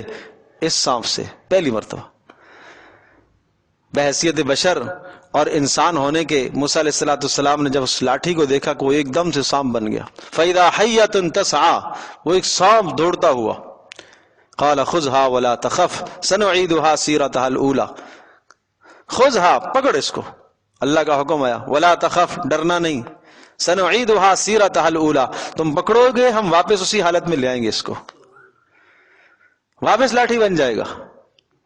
سورہ قصص میں آیا کہ تہتز کانہا جان ولا مدبرا ولم یعقب، تہتز تھر تھرا رہا تھا ایسے، سانپ دوڑ رہا ہے، بھاگ رہا ہے، دوڑ رہا ہے، بھاگ رہا ہے، ہل رہا ہے، اور کانہا جان، ایسا پھرتیلا تھا تو وہ بڑی بلا، لیکن چلنے میں، بھاگنے میں، دوڑنے میں پھرتیلے سانپ کی طرح۔ جان کہتے ہیں باریک سانپ، اور ثعبان بڑا اژدہا، حیا سانپ، تین الفاظ اس کے لیے آئے ہیں قرآن میں، حیا بھی ہے، ثعبان بھی ہے، جان بھی ہے۔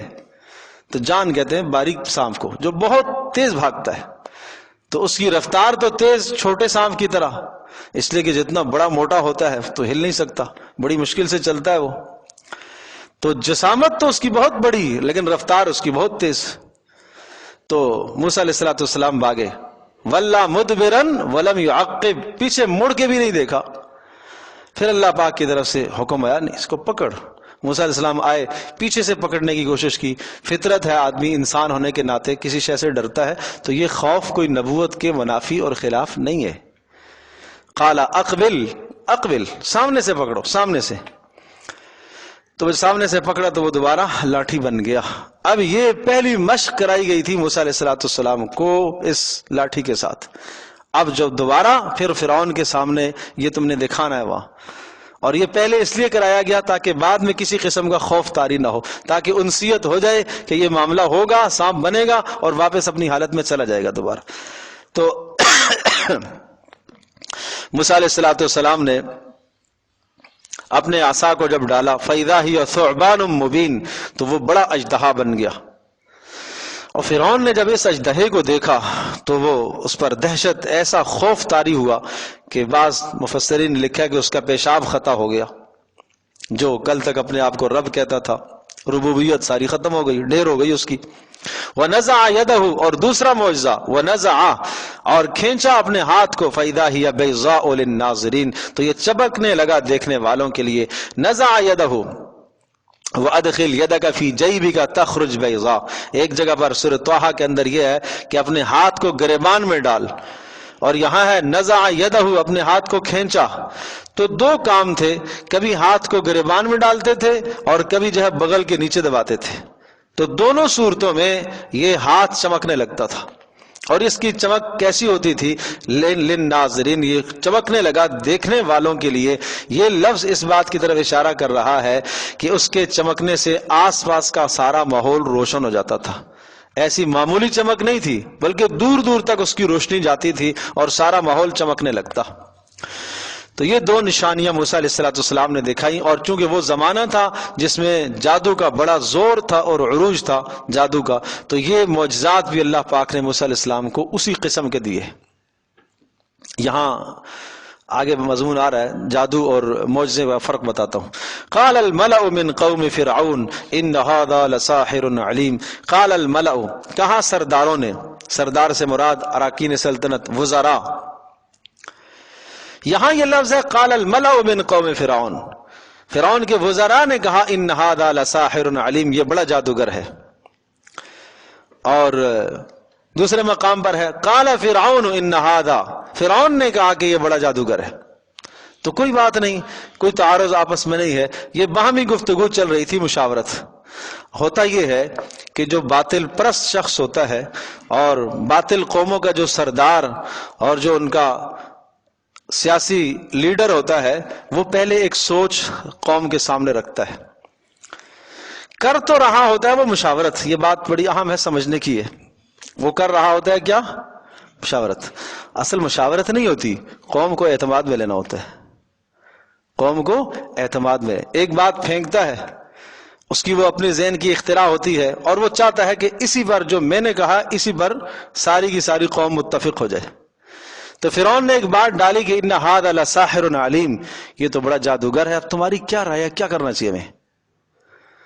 اب اگر کوئی کہے کہ نہیں بھائی یہ تو سچا نبی ہے، اس کی تو خیر نہیں ہوگی۔ سارے راستے وہ باطل پرست شخص بند کر دیتا ہے اور قوم کو اسی راستے پر لے کے آتا ہے جو اس کی اپنی رائے ہوتی ہے۔ اور پھر کیا کہتا ہے؟ یہ تو تم سب کی رائے تھی. سب سے اتفاق کراتا ہے اور ایسے حالات پیدا کر دیتا ہے کہ اتفاق کے بغیر چارہ کار ہی نہیں ہوتا. سمجھے جی؟ تو یہ چیز ہوتی ہے قوم کو کیا کرنے کے لیے؟ اعتماد میں لینے کے لیے. تو وہاں کہا فرعون کی طرف منسوب کیا کہ فرعون نے کہا ان ھذا لساحر، تو پہلی رائے تو اسی نے پیش کی کہ یہ مجھے جادوگر لگتا ہے. اس کے دیکھا دیکھی سب نے، حواریوں نے، سب چمچوں نے یہ کہا کہ ہاں ہاں بابا یہ تو ہے ہی جادوگر ہے، یہ تو بڑا پکا جادوگر ہے. جس طرح ہمارا بادشاہ کہتا ہے یہ وہی جادوگر ہے. تو واقعی بالکل ٹھیک کہا آپ نے. کچھ لوگ ہوتے ہیں نا بادشاہوں کی باتوں کو سیدھا کرنے کے لیے، سمجھے جی، وہ کہتے ہیں نا ایک بادشاہ نے ایک اپنا وزیر رکھا ہوا تھا، وہ بادشاہ کے الو سیدھے کیا کرتا تھا. بادشاہ کے منہ سے اگر غلط بات نکل جائے تو اس الو کو کیا کرتا تھا؟ سیدھا کرتا تھا. تو ایک مرتبہ بادشاہ نے یہ کہہ دیا، اپنے شکار کی صفت بیان کر رہا تھا. اس نے کہا میں نے آج ایک شکار کیا اور ہرن کا شکار کیا. اچھا بھائی کیا ہوا؟ تو کہا میں نے ہرن کو ایسا شاندار تیر مارا ہے کہ اس کے پیر سے گھسا اور دماغ سے جا کے نکلا. تو سب وزراء ہنس پڑے، یہ کیسے ہو سکتا ہے؟ پیر سے گھسا اور دماغ سے نکلا. تو وہ کہہ کر اتنی بڑی بات اس نے پھینکی تو ہے، خود شرمندہ ہو گیا کہ یہ کیا ہے، اس نہ کوئی بات کا سر نہ پیر. وزیر سے کہا کہ ہاں بھائی تجھے اسی بات کی تنخواہ ملتی ہے، بول. تو اس نے کہا اصل میں بادشاہ اسلامت نے جب شکار کیا اس ہرن کو تو وہ اپنے پیر سے سر کھجلا رہا تھا، تو سر کھجلا رہا تھا تو اس کے پیر سے تیر گھسا اور سر سے نکل گیا. تو اس نے اس کی الٹی سیدھی کر دی. تو اسی طرح سے فرعون نے یہ سوچ پھینکی بھائی کہ مجھے لگتا ہے یہ جادوگر ہے. سب نے کہا ہاں آپ نے ٹھیک کہا، بالکل ایسا ہی ہے، ایسا ہی ہے. تو یہ ہے درباری اس طرح کے ہوتے ہیں. یرید ان یخرجکم من ارضکم فماذا تأمرون. اب دیکھو کیا کہتا ہے، لفظ سنو ذرا. یرید، فرعون یوں کہتا ہے یرید ان یخرجکم، یہ چاہتا ہے درباریوں نے کہا یہ موسیٰ یوں چاہتا ہے ان یخرجکم کہ تمہیں اپنی زمین سے نکالے، من ارضکم مصر سے تمہیں جلا وطن کرنا چاہتا ہے. فماذا تأمرون، تو تم بتاؤ کیا تم حکم دیتے ہو؟ تمہارا جو حکم ہوگا ہم اسی طرح سے کریں گے. تو یہ بادشاہ قوم سے یوں کہہ رہا ہے جو تمہارا حکم ہوگا میں وہ کروں گا. تو یہ حکم نہیں ہوتا، قوم کو اعتماد میں لینے کی کوشش کی جاتی ہے. قالو، مشاورت کے بعد اراکین سلطنت نے کہا ارجہ واخاہ وارسل فی المدائن حاشرین. ارجہ مہلت دے دو، تھوڑا سا اس کو ٹائم دے دو. مانا یہ کہ کوئی اتنا بڑا فتنہ نہیں ہے جس سے ہم نہ نمٹ سکے، یہ تو بچوں کا کام ہے، اس سے نمٹنا تو بچوں کا کھیل ہے. اس لیے کہ یہ تو جادوگر ہے اور ہمارے پاس بڑے بڑے پائے کے جادوگر موجود ہیں، بڑے بڑے استاد بیٹھے ہیں. قالوا ارجے، مہلت دے دو اس کو، واخاہ، اور اس کے بھائی کو بھی ساتھ، ہارون کو. وارسل فی المدائن حاشرین، اور بھیج دو فی المدائن، تمام کے تمام شہروں میں بھیج دو، حاشرین چپڑاسیوں کو، جمع کرنے والوں کو، تاکہ یہ پیغام لے کے جائیں. اور جہاں جہاں جس شہر میں خطے میں جادوگر ہے بلاؤ سب کو. یاتوک بکل ساحر علیم، وہ آئیں گے، لے کر آئیں گے آپ کے پاس ہر قسم کے جادوگر کو. سارے جادوگروں کو انہوں نے جمع کیا تو پورے ملک کے اندر منادی کرا دی گئی اور جادوگر کوئی 20,000 کا مجمع نکل آیا جادوگروں کا. 20,000 ایک وقت طے ہو گیا. یہاں اس کا تذکرہ نہیں ہے، میں نے آپ سے عرض کیا تھا کہ یہاں مقصود کیا ہے، سوال جواب ہے. جہاں وہ بات آئے گی اس کا تذکرہ آئے گا آگے. قال موعدکم یوم الزینہ، کب ایسا کریں گے دوبارہ ہم، کب جمع ہوں گے؟ موعدکم یوم الزینہ وان یحشر الناس ضحی، کہا جناب جس دن عید والا دن ہوگا، میلے والا دن ہوگا، اس دن ہم سارے جمع ہوں گے اور سب جادوگروں کو بھی لے کے آئیں گے اور موسیٰ نے بھی وہاں پہنچنا ہے. وہ دن وہاں طے ہوا. تو وجاء السحرۃ، لیکن عرض کر رہا ہوں کہ یہاں وہ بات ذکر قرآن نہیں کرتا ہے، یہاں کا جو مقصود ہے اس بات کو ذکر کرتا ہے. وجاء السحرہ، آئے سارے جادوگر فرعون کے پاس. قالوا، کہنے لگے ان لنا لاجرا ان كنا نحن الغالبین، اچھا ہمیں کیا ملے گا اگر ہمیں غلبہ ہو گیا تو؟ حق الخدمت، ہمیں کیا ملے گا؟ ہمیں کوئی پیسے میں سے ملیں گے، کوئی بڑا انعام ملے گا؟ ان لنا لاجرا، ہمیں کیا ملے گا؟ ان كنا نحن الغالبین، اگر ہم غالب آگے. قال نعم، فرعون نے کہا ہاں ہاں. وانکم اذا لمن المقربین، تمہیں خاص مقرب بنایا جائے گا. اس مقرب سے مراد تمہیں عہدے دیے جائیں گے، سمجھے؟ سیاست میں تمہیں شریک کیا جائے گا، یہ مراد ہے، تم مقرب بن جاؤ گے. وزراء بن جاؤ گے، یہ تمہیں عہدے دیے جائیں گے۔ اب بات یہ ہے، میں عرض کر رہا ہوں کہ وہی سوالات جوابات ہیں کہ موسیٰ علیہ السلام کے کیا سوالات ہیں، کیا باتیں ہیں قوم کے ساتھ، فرعون کے ساتھ، جادوگروں کے ساتھ، تو الفاظ اسی طرف جا رہے، بیچ سے ساری بات حذف ہو گئی ہے کہ جناب وہ جادوگر سارے آئے اور جمع ہوئے، اور یوم الزینہ وہ عید والا دن آیا اور اس میں یہ سارا ہوا، پھر موسیٰ علیہ السلام، ان تمام باتوں کو قرآن ذکر نہیں کرتا، اس لیے کہ یا مخصوص سوال جواب دیکھیں۔ قالوا یا موسیٰ اما ان تلقی و اما ان نکون نحن الملقین، کہنے لگے سارے جادوگر، اے موسیٰ اما ان تلقیا، یا تو پہلے ڈالے گا، سنا تو تمہارے پاس کوئی لاٹھی ہے اور وہ سانپ بنتی ہے، تو پہلے دکھائے گا، وَإِمَّا نَحْنُ الْمُلْقِينَ، یا ہم پہلے ڈالیں، یعنی تو پہلے پہل کرے گا یا ہم پہل کریں، کرتب کون پہلے دکھائے گا، ہم دکھائیں یا تو دکھا پہلے۔ انہوں نے پیشکش اس لیے کی ہے کہ ان کو مکمل اعتماد تھا اپنے جادو پر، بات سمجھے جی؟ تو جس پہلوان کو اپنی طاقت پر غرور اور ناز ہوتا ہے، وہ کہتا ہے کوئی بات نہیں، پہلے تو وار کر لے، تو وار کرے گا تب بھی تجھے کھانی پڑے گی، میں کھاؤں گا تب بھی تجھے کھانی پڑے گی، مرنا تجھے ہی ہے۔ ان کو اتنا یقین تھا کہ ہارنا تو موسیٰ ہی کو ہے، تو بھلے پہلے دکھا دے بھلے بعد میں دکھا دے، مسئلہ تباہی اسی کی ہے، اتنا ان کو اپنے جادو پر ناز تھا۔ تو 20,000 کا مجمع تھا، اور 20,000 میں سے ہر آدمی کے پاس 2 رسیاں 2 لاٹھیاں تھیں، 2 رسیاں اس نے سانپ بنائے اور 2 لاٹھیوں کو اس نے سانپ بنایا، سمجھے جی؟ تو یہ کوئی 80,000 تک سانپ بن گئے، میدان بھر گیا۔ قالوا یا موسیٰ اما ان تلقی و اما ان نکون نحن الملقین قال القوا، موسیٰ علیہ السلام نے کہا تم کرو پہل۔ اب سوال یہ ہوا کہ موسیٰ علیہ السلام نے ان کو دعوت دے دی کہ تم پہل کرو، حالانکہ موسیٰ نبی برحق ہے، اور ان کا پہل کرنے کا معنی کیا کہ وہ کیا دکھائیں گے، اپنے کرتب، اور وہ کرتب کیا تھے، جادو تھے۔ تو موسیٰ علیہ السلام نے گویا کہ ان کو دعوت دے دی ایک غلط کام کی، بات نہیں سمجھے، سحر ہے نا، کفر ہے۔ تو موسیٰ علیہ السلام نے ان کو کیسے کہا کہ تم کرو پہلے، تو یہ تو نہیں ہونا چاہیے تھا۔ تو اس کا جواب یہ ہے کہ موسیٰ علیہ السلام اس بات کو تو جانتے تھے کہ یہ طے ہے، ایک کام تو ہوگا ہی ہوگا، یہ میرے پہلے دکھانے سے وہ باز نہیں آئیں گے، انہوں نے دکھانا ہے، انہوں نے اپنے کرتب لانے ہیں۔ جب یہ بات طے شدہ ہے کہ انہوں نے بھی کرنا ہے، تو موسیٰ علیہ السلام نے ان کو پہل کی پیشکش اس لیے کی تھی کہ تاکہ ان کی ساری لاٹھیاں جب سانپ بن جائیں اور پھر میں عصا کو ڈالوں گا، تو اس کے بعد یہ عصا جب ان کو نگلے گا تو یہ اللہ کی قدرت کا مظاہرہ شاندار ہوگا۔ ہاں، فرق پتہ چلے گا نا، فرق پتہ چلے گا۔ اگر ایسا کر دیتے کہ میں پہلے ڈالتا تو پھر وہ جب اس سانپ کو دیکھتے تو شاید ان کے سارے جادو ڈھیر ہو جاتے، وہ دکھاتے ہی نا، وہ پہلے ہی کہہ دیتے ہم ہار گئے بھائی، ہم نے اپنی ہار مان لی، سجدے میں گر جاتے تو پھر۔ اس لیے قال القوا، موسیٰ نے کہا چلو تم کر لو پہل، شوق پورا کر لو۔ فلما القوا، جب انہوں نے ڈالا، القوا امر، القوا ماضی، فلما القوا، جب انہوں نے ڈالا، سحروا اعین الناس، اب یہ فرق ہے، سمجھنے کی ضرورت ہے۔ سحروا، انہوں نے نظر بندی کر لی، سحر کر دیا، باندھ دیا انہوں نے، اعین الناس، لوگوں کی آنکھوں کو، لوگوں کی آنکھوں پر انہوں نے نظر بندی کر دی۔ واسترہبوہم، اور وہ سب کے سب، واسترہبوہم، انہوں نے اس معاملے کو بہت بہت بڑا سمجھا اور رعب میں اور خوف میں مبتلا کر دیا۔ وجاءوا بسحر عظیم، اور بہت بڑے جادو لے کر آئے۔ قصہ یہ ہوا کہ سحر کیا ہوتا ہے، سحر میں چیزوں کی حقیقتیں نہیں بدلا کرتی۔ ایک یہ پتھر ہے نا، تو یہ پتھر ہے، تو سحر کرنے والا اس کو جب سحر کرتا ہے تو یہ پتھر ہی رہے گا، یہ گوشت کا ٹکڑا نہیں بن سکتا۔ ہاں، آنکھوں کا کھیل ہوتا ہے، وہ آنکھوں پر نظر بندی کی جاتی ہے، خفیہ اسباب ایسے استعمال کیے جاتے ہیں کہ جن اسباب کے ذریعے سے وہ چیز لوگوں کو کوئی اور شے دکھائی دیتی ہے، سمجھے جی؟ یہ گوشت کا ٹکڑا دکھائی دے گا کیسے؟ نظر بندی کی وجہ سے، یہ حقیقت میں بدلہ نہیں ہے، حقیقت اس کی پتھر ہی ہے۔ باریک اسباب ہوتے ہیں جو عام لوگوں کی نظروں سے مخفی ہوتے ہیں۔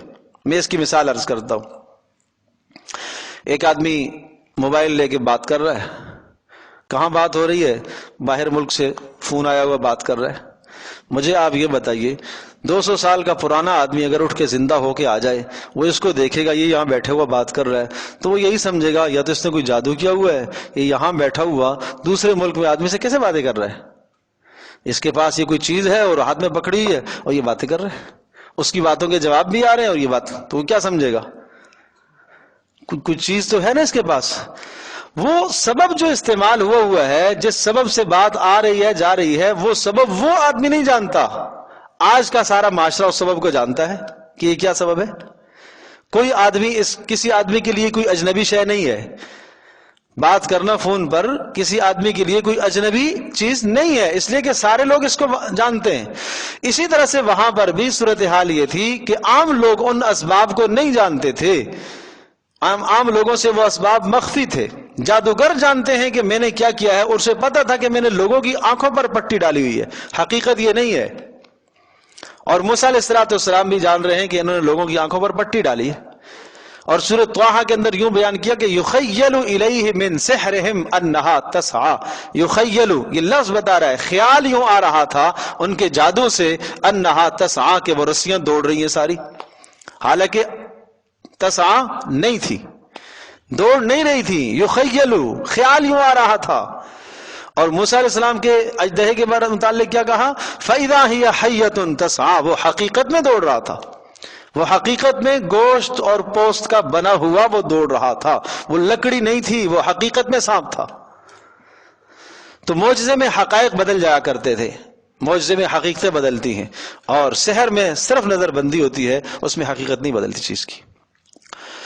دیکھیں، وَأَوْحَيْنَا إِلَى مُوسَىٰ أَنْ أَلْقِ عَصَاكَ، اور ہم نے وحی بھیجی موسیٰ علیہ السلام کی طرف، ان الق عصاک، کہ آپ ڈالیے اپنی لاٹھی. پھر کیا ہوا؟ فَإِذَا هِيَ تَلْقَفُ. اب دیکھو قرآن مقصودی بات ذکر کرتا ہے، یہ نہیں یہاں ذکر کیا کہ موسیٰ علیہ السلام نے لاٹھی ڈالی، بس نہیں، ہم نے وحی کی کہ آپ اپنی لاٹھی کو پھینک دیجئے. پھر کیا ہوا؟ فَإِذَا هِيَ تَلْقَفُ. اس نے نگل دیا مَا يَأْفِكُونَ، جو کچھ وہ گھڑ کے لائے تھے، سب کچھ نگل کے لے گیا، وہ ایک ذرہ بھی نہیں چھوڑا.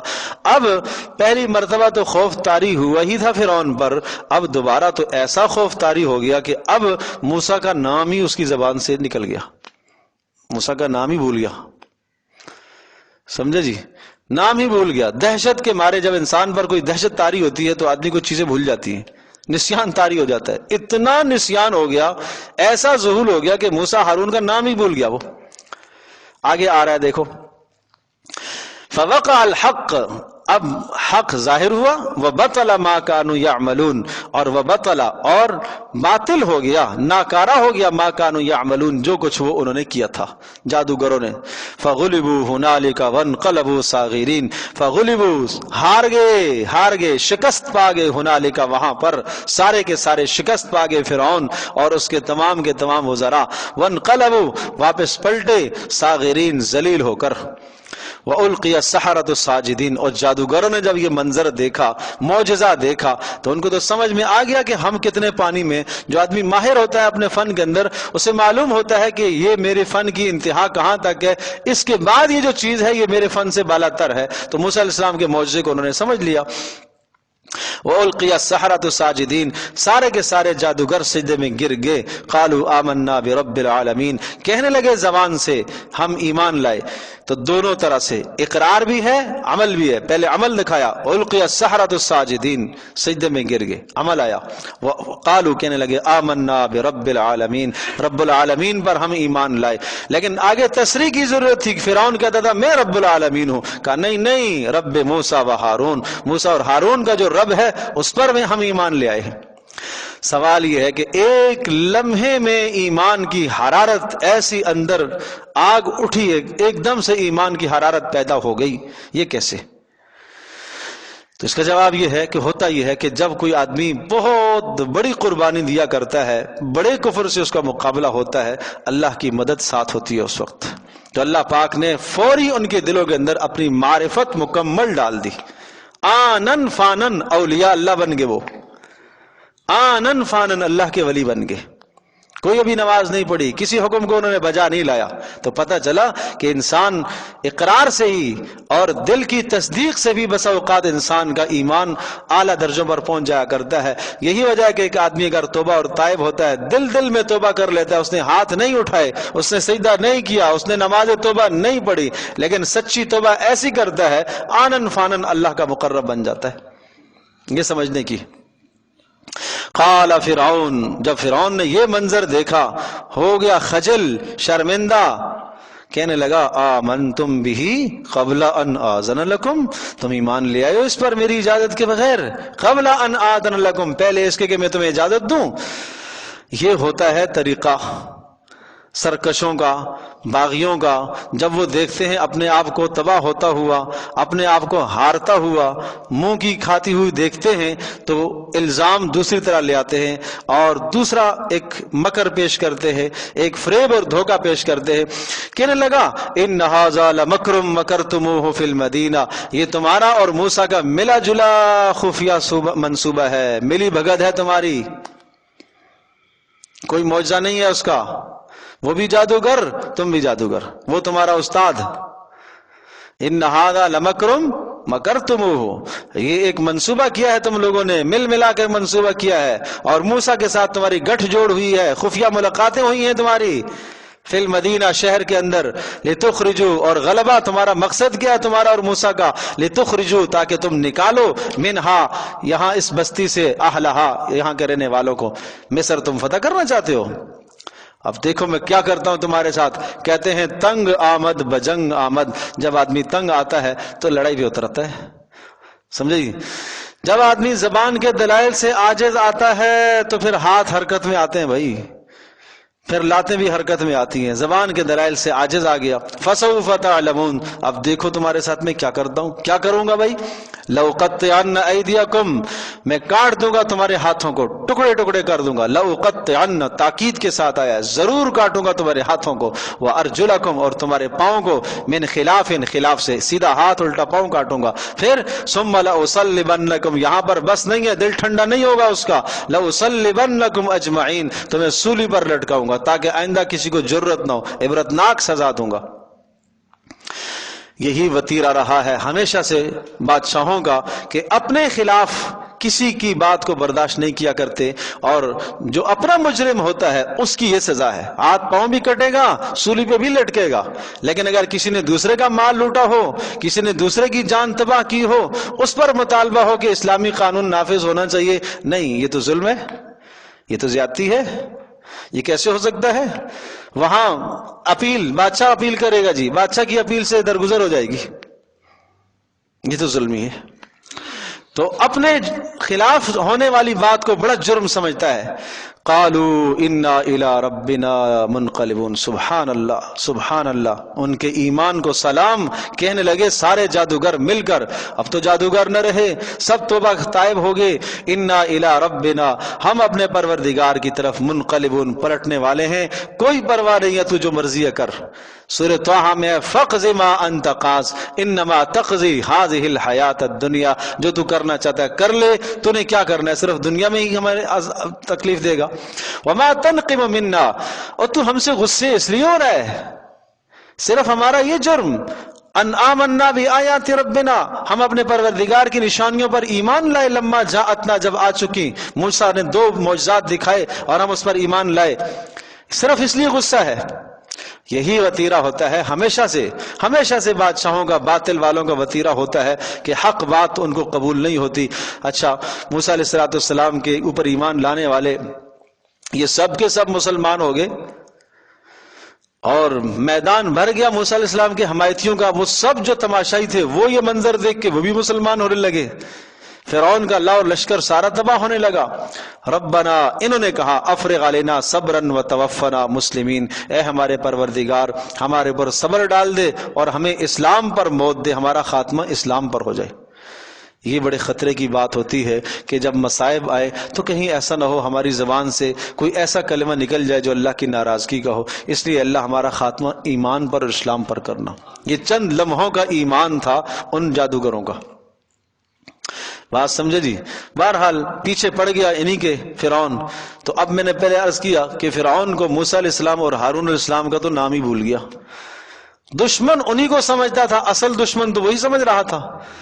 اب روزانہ ان کے پیچھے پڑا ہوا ہے، گرفتاریاں ہو رہی ہیں، کن کی؟ جادوگروں کی، جو جادوگر تھے ان کی گرفتاریاں ہو رہی ہیں، ان کو قتل کرنے کے منصوبے بنائے جا رہے ہیں۔ تو وزراء نے مشورہ دیا کہ اصل جو جرم کا سبب موسیٰ اور ہارون تھے ان کا تو نام نہیں لیتا، اور ان کے پیچھے تو پڑ گیا ہے. وقال الملأ من قوم فرعون، سرداروں نے کہا اتذر موسیٰ وقومہ، موسیٰ اور اس کی قوم کو تو نے آزاد چھوڑ دیا ہے، لیفسدوا فی الارض، نتیجہ یہ نکلے گا کہ وہ فساد پھیلاتے رہیں گے. ویذرک وآلہتک، تجھے بھی برا بلا کہیں گے اور تیرے بھی معبودوں کو برا بلا کہیں گے، تجھے بھی اور تیرے معبودوں کو. سوال یہ ہے کہ یہ تو اپنے آپ کو معبود کہتا تھا نا، نہیں سمجھے جی؟ تو مطلب یہ ہے کہ یہ کہتا تھا کہ اس کے بھی بنائے ہوئے تھے شکلیں، اس نے اپنی صورتیں بنا کر لوگوں کو دے رکھی تھی کہ یہ تم مجھے پوجو، اور اپنے محلوں میں اپنے گھروں کے اندر عبادت گاہوں میں میری صورتوں کو شکلوں کو لگاؤ. وہ مراد ہے وہ آلہتک، کہ تمہارے جو بنائے ہوئے مورتیاں ہیں ان تمام مورتیوں کو یہ برا بلا کہیں گے. قال سنقتل، پھر بھی اس ظالم کو موسیٰ علیہ السلام کی بات پھر بھی ذہن میں نہ آئی، کہنے لگا سنقتل ابناءہم ونستحیی نساءہم، ماروں گا ان کی اولادوں کو، ان کے بیٹوں کو قتل کروں گا اور ان کی بچیوں کو چھوڑوں گا. یہ دوسری مرتبہ قتل ہوا تھا. ایک بار قتل اس وقت ہوا تھا جب بتایا گیا تھا کہ تمہاری سلطنت میں ایسا بچہ پیدا ہونے والا ہے جو تیری سلطنت کی ہلاکت کا ذریعہ بنے گا. ایک اس وقت قتل ہوا تھا، اس وقت اس نے کہا میں بچوں کو قتل کروں گا. قتل کرتے کرتے کرتے کئی سال یہ سلسلہ چلتا رہا. لوگوں نے کہا قتل کرو گے سارے مر جائیں گے بنی اسرائیل، تو پھر حکومت کس پر کرو گے، ہمارے نوکر ملازم کون بنے گے؟ پھر اس نے کہا ایک سال قتل کروں گا، ایک سال چھوڑوں گا. جس سال قتل کرتا تھا اس سال موسیٰ علیہ السلام کی پیدائش ہوئی، جو چھوڑنے والا سال تھا اس سال ہارون علیہ السلام کی پیدائش ہوئی. اللہ پاک تو اللہ ہے، رب تو رب ہے. تو اللہ پاک نے ان تمام موت اور تباہی کے حالات اور اسباب کے اندر موسیٰ علیہ السلام کو پال کر دکھایا. تو اس میں بڑی عبرت ہے. تو اب دوبارہ قتل ہوا، اب دوبارہ اس نے کہا کہ اچھا یہ بات ہے تو بس ہم ان کے جوانوں کو قتل کریں گے، بچوں کو قتل کریں گے تاکہ آئندہ ان کی نسل ہی نہ رہے، البتہ لڑکیوں کو چھوڑیں گے تاکہ ہم ان کو اپنی باندیاں اور خادمیں اور لونڈیاں بنائیں. وَإِنَّا فَوْقَهُمْ قَاهِرُونَ، اور ایک دن آئے گا کہ ہم اس پر غالب آ ہی جائیں گے. اب ٹائم ہے تھوڑا سا، پوری کر لیتے ہیں بات رکوع تک. قال موسیٰ، اب جب یہ بات قتل کی بات دوبارہ سے سنی نہ بنی اسرائیل نے، وہ تو سہم گئے. اللہ اللہ اللہ، وہ خوف پیدا ہو گیا مصر کے اندر، ان کی تو حالت حواس باختہ ہو گئے کہ اب دوبارہ سے ہماری شامت آ گئی. اتنا ظلم تھا آپ تصور نہیں کر سکتے. جس گھر میں پتہ چلتا کہ آج بچہ پیدا ہوا ہے فوری فوج پہنچ جاتی تھی اور قتل کرتے تھے بغیر پوچھے دیکھے سنے سمجھے. تو موسیٰ علیہ السلام نے قوم کو تسلی دی. قال موسیٰ لقومی، یا میری قوم کوئی بات نہیں، استعینوا باللہ، اللہ پاک کی مدد طلب کرو، استعینوا، اللہ سے مدد مانگو، واصبروا، اور صبر کرو. تو پتہ چلا کہ اللہ کی مدد آتی ہے صبر پر. ان الارض للہ، یہ مصر کی زمین اللہ کی ہے، یورثها من یشاء، اللہ وارث بنائے گا جسے چاہے گا، تم غم نہیں کرو. والعاقبۃ للمتقین، انجام آخر متقیوں کا یہ ہوتا ہے. بچنے والوں کا انجام ہمارا ہی ہے کہ ہم کفر سے شرک سے بچ رہے ہیں، انجام ہمارا ہی ہوگا. سخت شکوہ کیا قوم نے. قالو، کہنے لگے قوم، موسیٰ علیہ السلام کی قوم. دیکھو نا میں نے عرض کیا تھا کہ سوال جواب ہے، سوال جواب ہے، یہی مضمون ہے بار بار. قالو، کہنے لگے اوذینا من قبل ان تاتینا ومن بعد ما جئتنا، اے موسیٰ اوذینا، ہمیں سخت ایذائیں دی گئی ہیں فرعون کی طرف سے، من قبل، آپ کے آنے سے پہلے، آپ کی نبوت سے پہلے، من قبل ان تاتینا، آپ کے آنے سے پہلے ہم مصیبتوں میں تھے، ومن بعد ما جئتنا، اور آپ کے آنے کے بعد بھی یہی حال ہے. آپ کے آنے سے کیا فائدہ ہوا؟ بات سمجھے جی؟ ایسا نہیں ہے کہ آج تم نے 2 رکعت نماز پڑھ لی اور آسمان سے دروازے کھل گئے، اللہ کی طرف سے کچھ مصائب کچھ جھنجھوڑا جاتا ہے. احسب الناس ان یترکوا، کیا تم نے یہ کہا کہ ہم ایمان لائے تمہیں چھوڑ دیا جائے گا؟ آزمائش نہیں آئے گی، آزمائش آتی ہے. فرمایا قال عسى ربکم، موسیٰ علیہ السلام نے جواب دیا یقین ہے، وعدہ ہے. عسى جب اللہ کی طرف منسوب ہوتا ہے تو یقین کا معنی عسى ربکم، یقین ہے تمہارا پروردگار، ان یہلک عدوکم، وہ ہلاک کرے گا تمہارے دشمن کو، ویستخلفکم، اور تمہیں خلافت دے گا زمین میں، تمہیں حکومت دے گا زمین میں، غم نہیں کرو. فینظرا، لیکن اگلی بات سمجھنے کی ہے، فینظرا کیف تعملون، اللہ تمہارے دشمن کو ہلاک کر کے تمہیں اقتدار دے کر اللہ یوں دیکھنا چاہتا ہے کہ تم کیا اعمال کرتے ہو. سمجھے جی؟ تم کیا کرتب کرتے ہو. خلیفہ منصور بنو عباس کا خلیفہ تھا. جب حکمران بنا تو ایک بہت بڑے عالم ان کے پاس آئے. ابھی یہ قرآن نہیں بنا تھا، باتیں چل رہی تھی، تو انہوں نے آ کر انہیں یہ خوشخبری سنائی کہ عسیٰ ربکم ان یہلک عدوکم ویستخلفکم فی الارض. یہ بات سنائی کہ یقین ہے تمہارا دشمن ہلاک ہو جائے گا اور غلبہ تجھے ملے گا، اقتدار تجھے ملے گا. بڑا خوش ہوا اس بات پر.